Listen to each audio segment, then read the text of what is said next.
مرحبا بكم على قناة عالم سعاد. اليوم جئتكم بطريقة خطيرة لتوريد الأظافر طبيعيا، طريقة ذكية جدا ستجعل كل الفتيات يسألونك عن السر في توريد أظافرك وأي باليت قديمة لديك في المنزل. هذه الطريقة خطيرة وسر من أسرار الجمال. ستبدو يداك كالكوريين، أيادي رائعة ولطيفة وهادئة وجميلة جدا. أنصحك سيدتي باتباع جميع الخطوات في الفيديو كما ترين. وإذا كنت أول مرة تشاهدين قناة عالم سعاد، أتمنى أن تشتركي لمزيد من الحيل وأفكار لن تخطر على بالك أبدا ستكتشفيها معنا في هذه القناة. لا تنسي الإعجاب بالفيديو والاشتراك وكذلك تفعيل الجرس. كما ترون نطبق اللون الوردي على الأظافر. اللون الوردي يبدو هادئ جدا عندما يكون شفاف.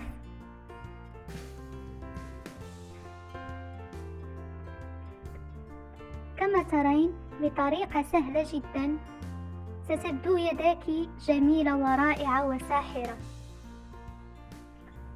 بعد أن تطبقي عليها اللون قومي بمسحها بعض الشيء.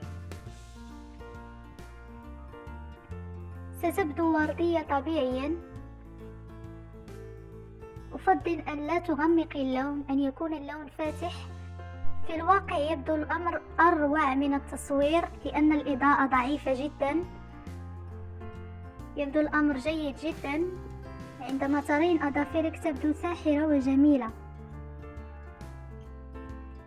قومي الآن بتطبيق طلاء الأظافر الشفاف.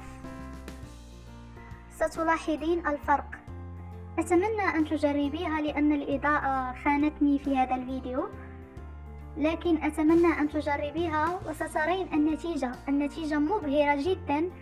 ستنصدمين من مذهل ما سترينه على يديك.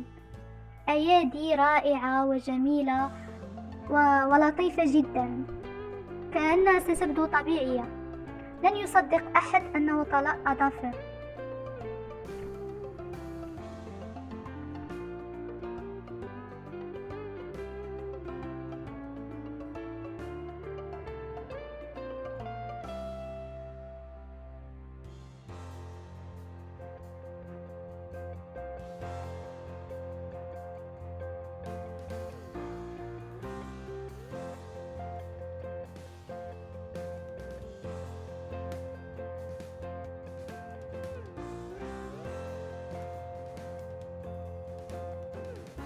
هذه الطريقة جميلة جدا تجعل الكل يسألني عن السر، وهذا السر الآن أمامكم.